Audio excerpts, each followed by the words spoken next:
하나님의 말씀 같이 찾아보시겠습니다. 구약 룻기 4장입니다. 룻기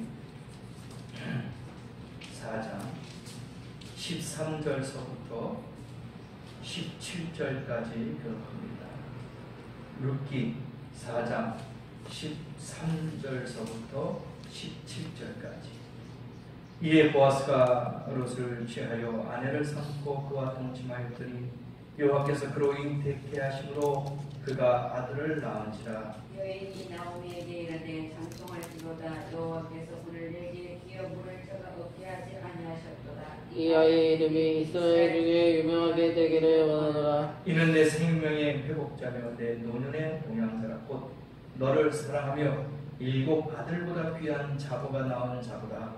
나오미가 아기를 받아 품에 품고 그의 양육자가 되니 같이 합니다. 그의 이웃 여인들이 그에게 이름을 지었는데 나오미가 아들을 낳았다며 그의 이름을 오벳이라 하였는데 그는 다윗의 아버지 이새의 아버지였더라. 네. 오늘 이 말씀을 가지고 실패를 극복하는 비결이다 라는 제목으로 하나님의 말씀을 같이 나누고자 합니다. 실패를 극복하는 비결.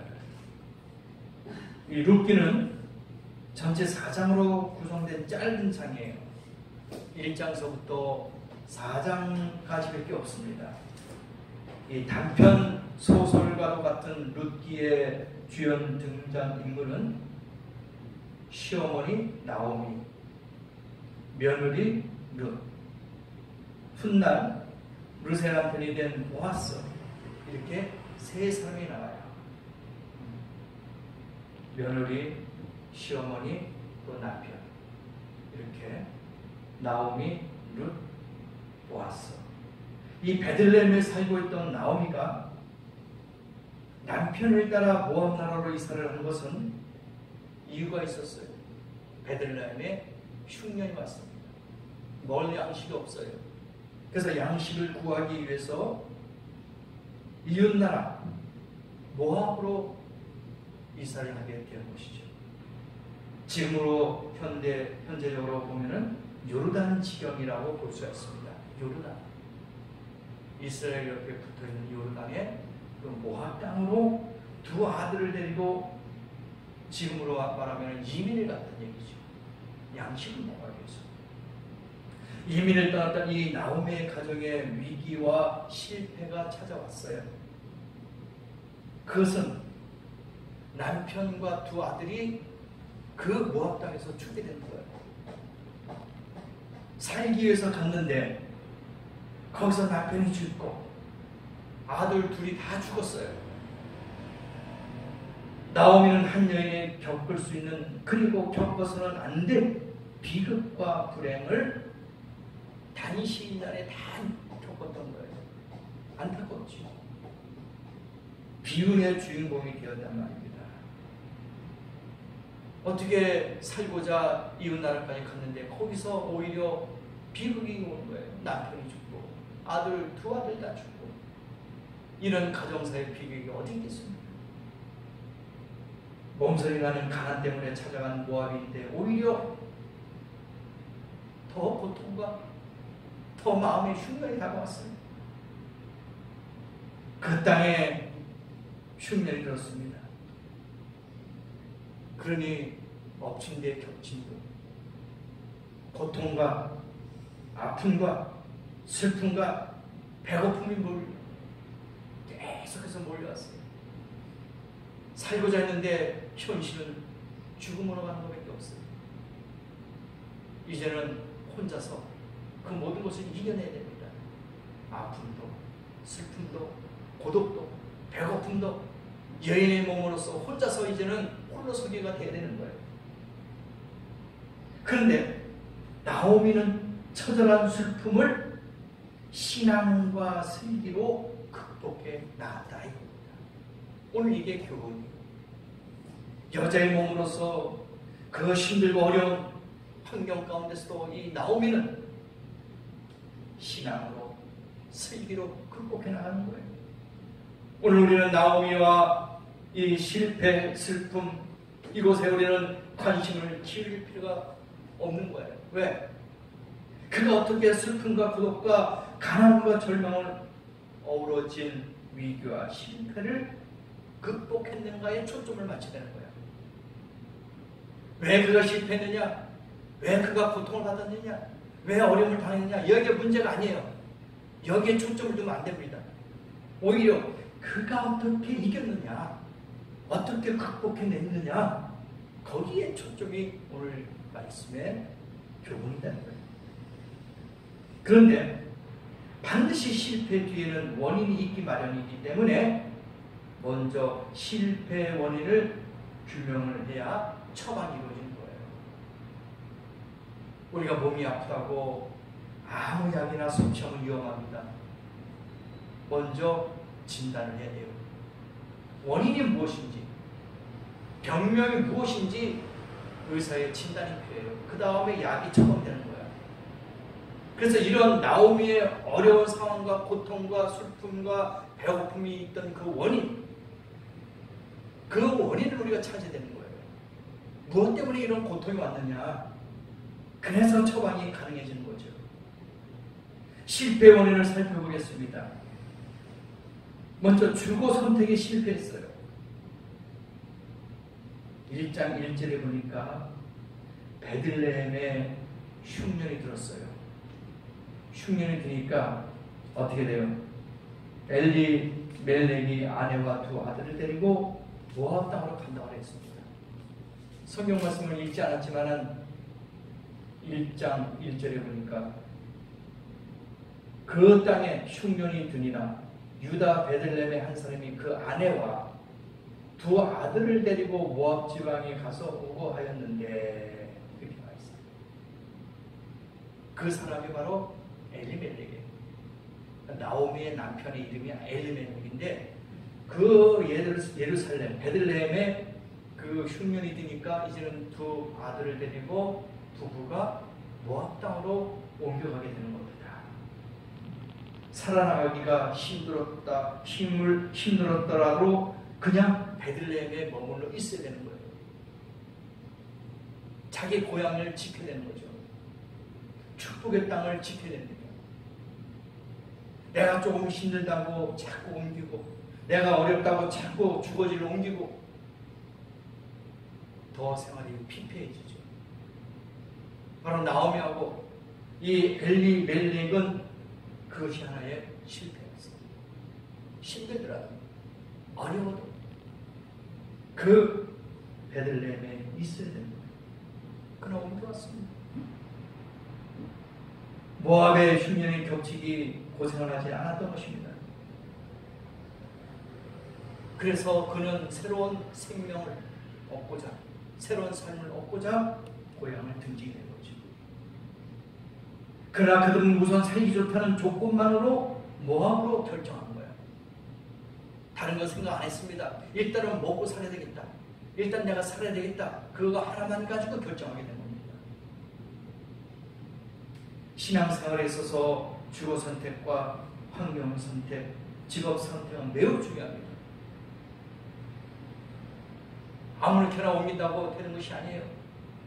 하나님의 뜻과 섭리와 계획이 있어야 된다는 얘기예요. 그래도 우리가 옮길 수가 있지.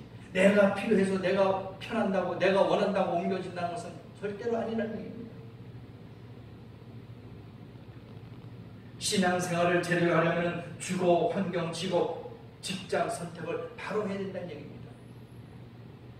하나님의 뜻이 어디 있는지, 하나님의 원하는 것이 어디 있는지 이걸 바로 알아야 된다는 얘기입니다. 떼돈을 벌고 출세를 하고 호황을 한다 하더라도 신앙이 죽는다면 그건 포기해야 된다는 거예요. 믿음에서 멀어진다면 그건 포기해야 된다는 얘기입니다.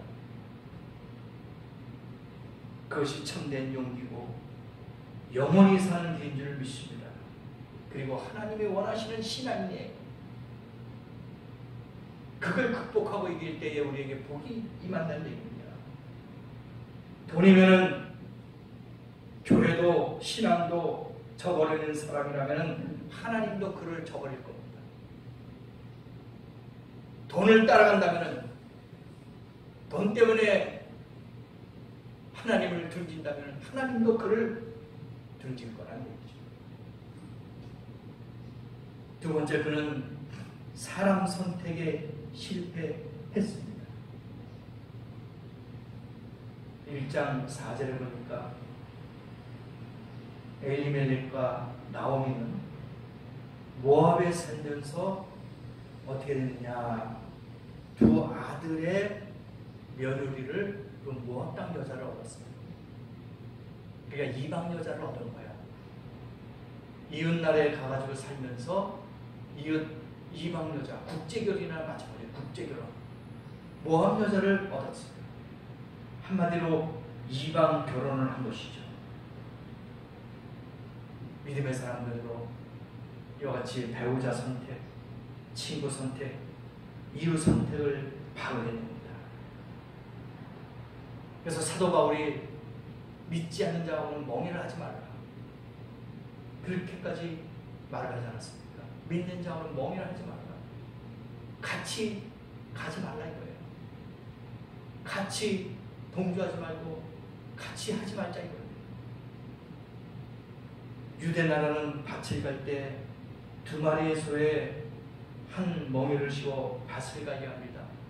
우리가 잘 알고 있죠. 우리나라도 오래 옛날에 기계화되기 전에는 다 소가 논밭을 다 읽었단 말입니다. 우리가 사진이나 영상을 볼 때 그렇게 나오죠. 그러면은 그 옆에 새끼 소가 같이 어미 소하고 따라갑니다.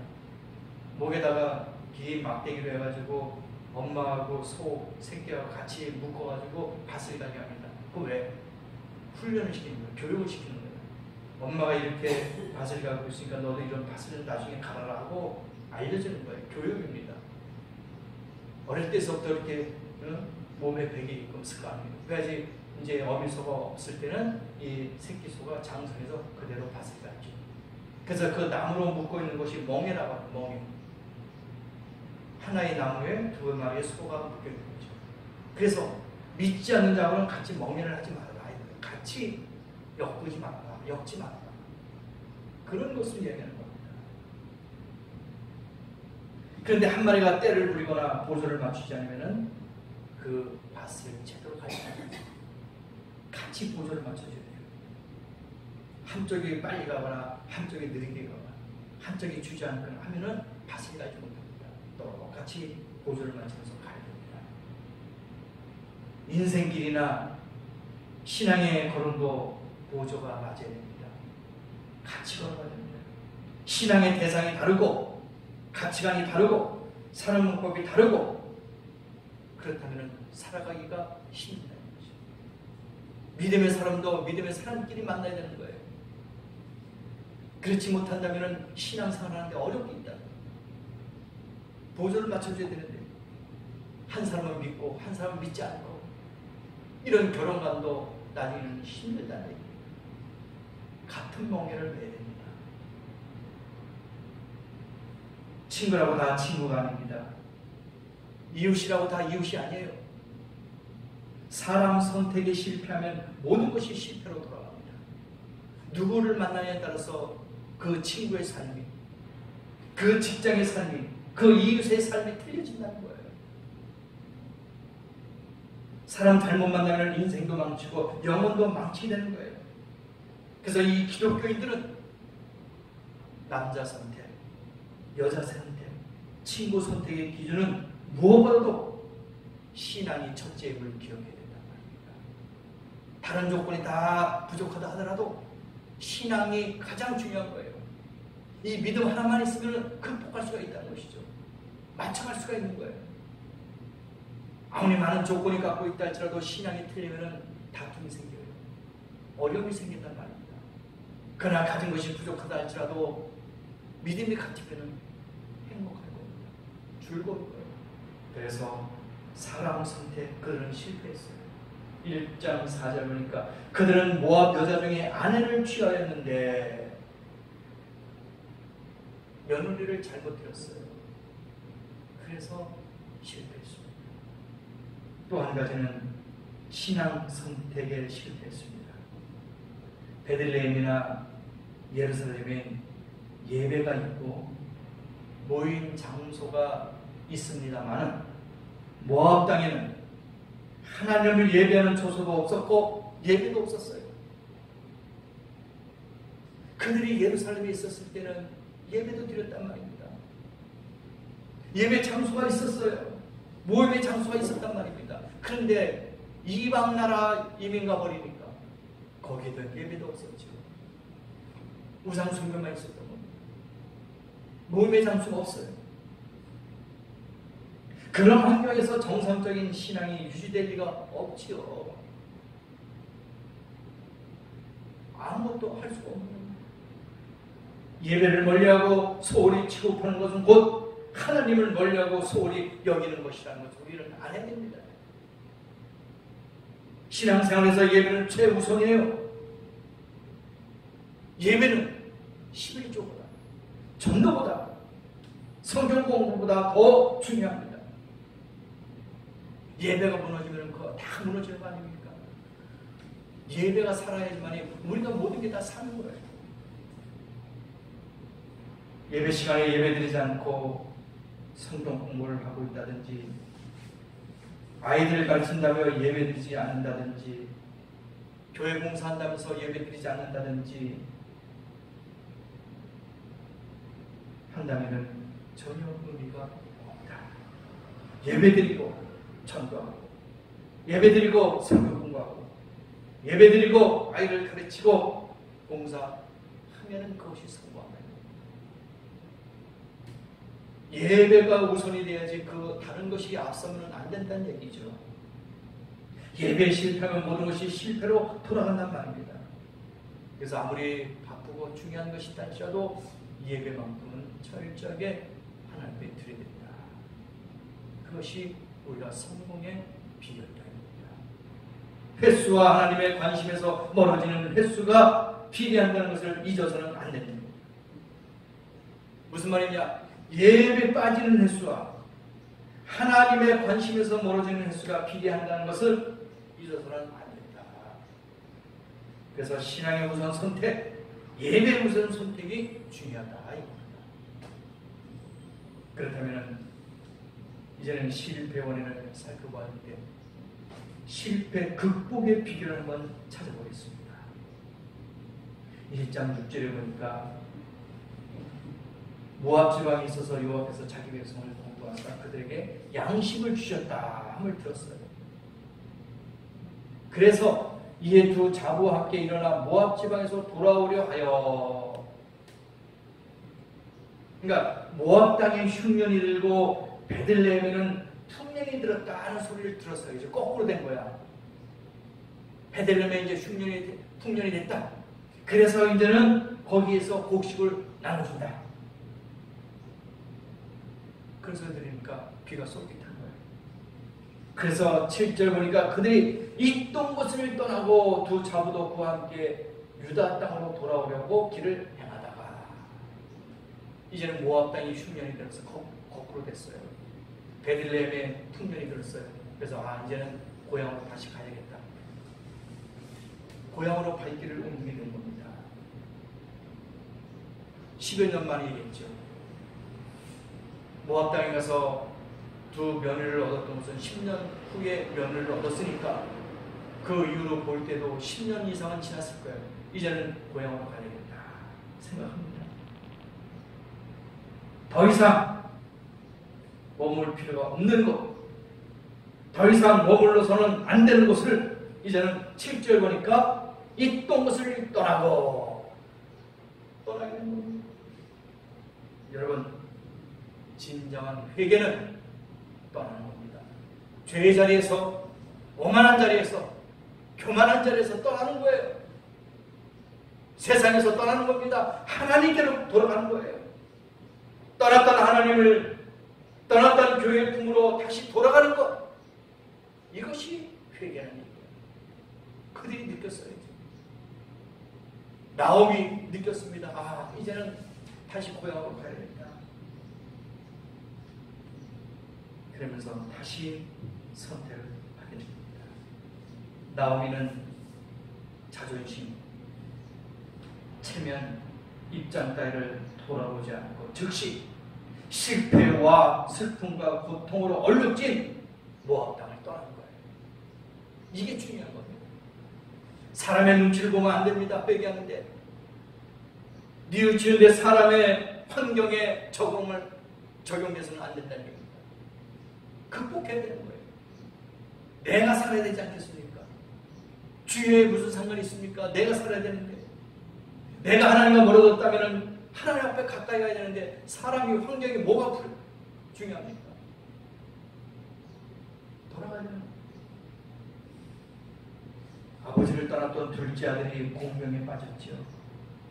돼지가 먹던 찌꺼기 음식을 먹고 있어요. 얼마나 배고팠으면 돼지가 먹는 것을 먹겠습니까? 길거리에서 잠을 잡니다. 근데 그가 뉘우치고 나는 나쁜 놈이다. 그때 아버지의 말을 들었을 것이고, 내가 아버지의 말을 저버리고 왜 이렇게 태국당해가지고 개고생을 하고 거지같이 살고 있는가? 내가 잘못했구나. 내가 실수했구나. 아버지 품으로 돌아가야 되겠다. 후회하고 뉘우쳤습니다. 이게 회개예요. 그 자리에 그만 알고 입으로만 시인하고 앉아있었다면 그건 진정한 회개가 아니야. 나오미처럼, 이 둘째 아들처럼 행동에 옮기는 겁니다. 돌아가는 거예요. 그게 진정한 회개라는 겁니다. 그러면서 과거에 아버지의 품에 있었을 때 그 행복감, 즐거움을 보면서 눈물을 흘리게 되는 거예요. 일어나 아버지로 돌아갑니다. 이게 진정한 회개예요. 눈물만 흘린다고 회개가 아니에요. 가슴을 친다고만 회개가 아닙니다. 돌아서야 되는 거예요. 180도 그 잘못된 길, 죄악된 길, 어둠의 길을 완전히 바꿔서 돌아가서 아버지 품으로 가는 것이 진정한 회개란 말입니다. 입술로는 아닙니다. 눈물만 흘린다고 아니에요. 돌아가야 됩니다. 아버지 집으로 돌아가는 거예요. 실패와 가난과 배고픔과 좌절의 현장을 떠나서 아들을 기다리는 아버지의 집으로 가야 되는 거예요. 하나님 품으로 돌아가야 되는 겁니다. 이것이 그의 실패 극복의 비결이었습니다. 실패 현장을 떠나는 겁니다. 죄의 자리를 박차고 일어나야 되는 겁니다. 이게 실패를 극복하는 비결이에요. 그 자리를 바로 떠나야 됩니다. 거기 머물면 머물수록 실패합니다. 거기에 머물면 머물수록 빠져나오기가 힘들어요. 생각하고 판단할 때 빨리 움직여야 되는 겁니다. 그들은 하나님의 섭리에 순응했습니다. 1장 20절 보니까 나오미가 그들에게 이르되 나를 나오미라 칭하지 말고 마라라 칭하라. 이름을 바꿔라. 나 나오미가 아니다. 말하라. 이는 전능자가 나를 심히 괴롭게 하셨습니다. 그렇게 얘기합니다. 나를 심히 괴롭게 했다.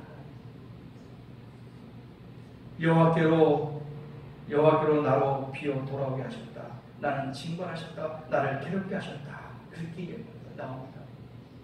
하나님께서 나를 힘들게 하셨다. 나를 징계하셨다. 나를 괴롭게 하셨다. 그러니 너희가 어찌 나를 나오미라고 하느냐. 이는 나오미라고 하지 말고 말하라 해라. 그렇게 이야기를 합니다. 말하라는 뜻이 뭐냐? 괴로움이라는 거예요. 괴로움. 아픔, 고통이라는 뜻입니다. 그러니까 나는 나오미가 아니라 말하라. 고통스럽다. 괴롭다. 슬프다. 그런 뜻입니다. 나오미는 자신에게 일어난 모든 것이 하나님의 섭리라는 사실을 믿고 순응했기 때문에 실패를 극복할 수가 있었단 말입니다. 그래서 하나님의 섭리에 그는 순응했어요. 순종하고 응했다는 얘기죠. 또 한 가지는 그는 사람을 잘 만나기 때문입니다. 남편과 두 아들을 잃은 나오미에게 위로를 준 사람은 둘째 며느리 룻이었어요.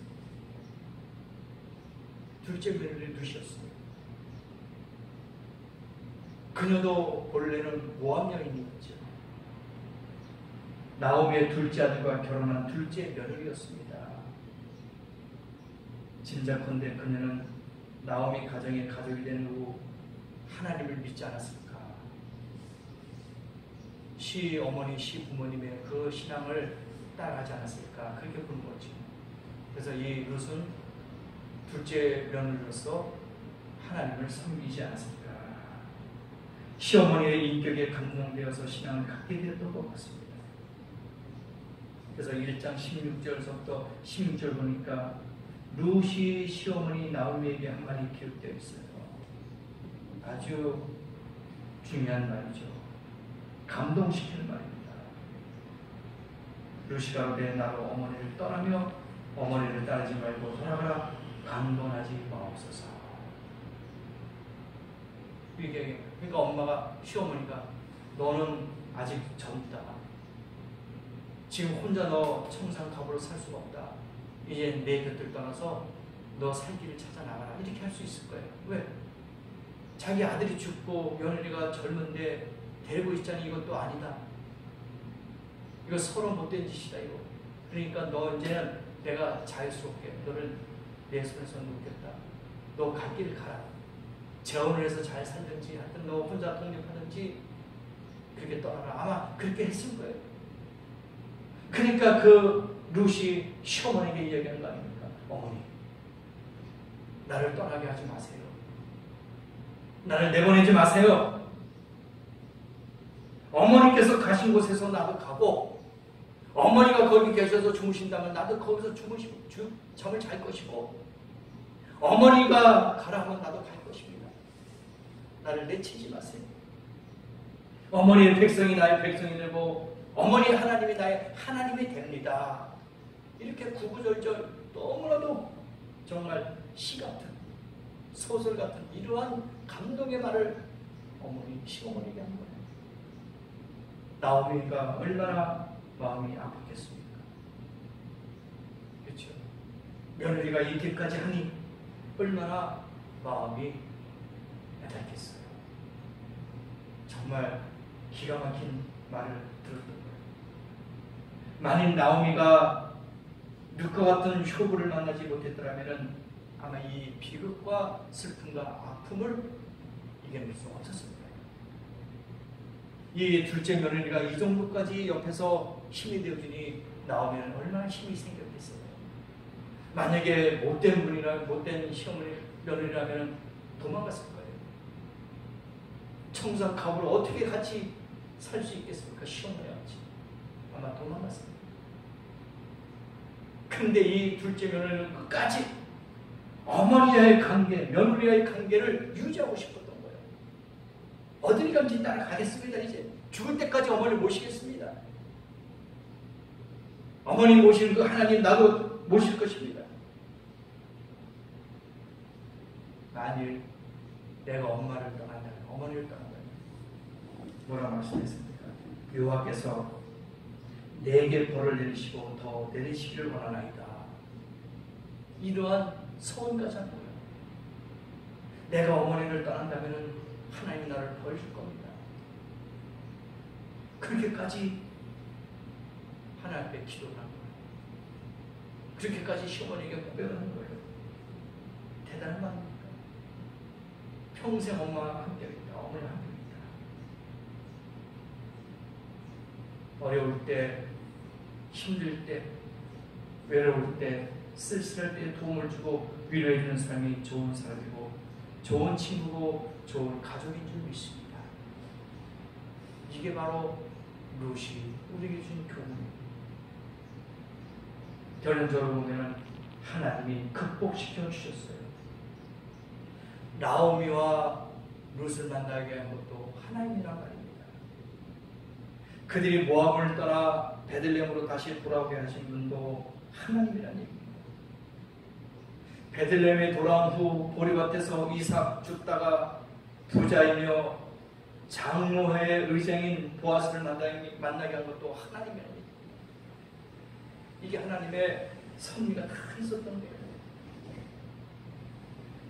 보아스의 마음을 감동하여 이방 여자 룻을 사랑할 마음을 주시고 결혼하도록 섭리하신 것도 하나님이셨다는 얘기입니다. 한마디로 하나님의 위기와 실패를 관리하시고 극복할 수 있는 길을 만들어 주셨다 이겁니다. 대단한 거 아닙니까? 베들레헴에 돌아왔어요. 시어머니하고 이삭을 죽고 있습니다. 농사 짓고 난 다음에 그 땅에 떨어져 있는 부스러기 그 별을 이삭을 죽기 위해서 갔던 거예요. 그곳이 바로 보아스 가부죠. 그 집에 이삭을 죽다가 룻을 만나게 된 거죠. 그 룻은 모함 여자잖아요. 그러니까 말 그대로 재혼을 하게 된 거예요. 네. 재혼을 해서 보아스라는 남편을 다시 얻게 된 거예요. 한마디로 하나님이 위기와 실패를 관리하시고 극복할 수 있는 길을 만들어 주셨다 이거예요. 결론이 뭐냐? 하나님을 떠나지 않았기 때문에 그래요. 하나님을 섬기는 그 엄마의 그 신을 하나님을 나도 섬기겠다 이렇게 나온 거예요. 신앙이 살았어요. 믿음이 살아있어요. 그러니 하나님이 축복하지 않을 수가 없다는 얘기입니다. 그래서 4장 13절에 뭐라고 나와 있습니까? 이에 보아스가 룻을 취하여 아내를 삼고 그와 동침하였더니 여호와께서 그로 잉태케 하심으로 그가 아들을 낳은지라. 그렇게 나왔습니다. 아들을 낳았어요. 개인적으로, 가정적으로, 경제적으로 나아가서 국가적으로 위기가 있을 수 있습니다. 그러나 하나님은 그 위기를 기회로 만드시고 실패를 성공으로 바뀌시는 전능하신 하나님 창조주라는 것을 우리는 확실히 믿습니다. 문제는 얼마나 우리가 하나님을 의지하느냐, 얼마나 믿고 구하느냐, 거기에 달려있는 거예요. 그러니까 이 나오미서부터 룻까지 연결시켜가지고 거기에 어떻게 됐습니까? 나중에 오벳은 이새를 낳고 이새는 다윗을 낳았다. 예수님의 족보가 된 거예요. 이방 여인에서부터. 네? 대단하지 않습니까? 하나님을 그만큼 믿고 신뢰하고 따르니까 예수 그리스도를 탄생시키는 그리스도의 족보가 된 거 아닙니까? 조상이 됐잖아요. 위기나 실패를 내가 관리하려고 하지 마십시다. 하나님께 맡기고 기도합시다.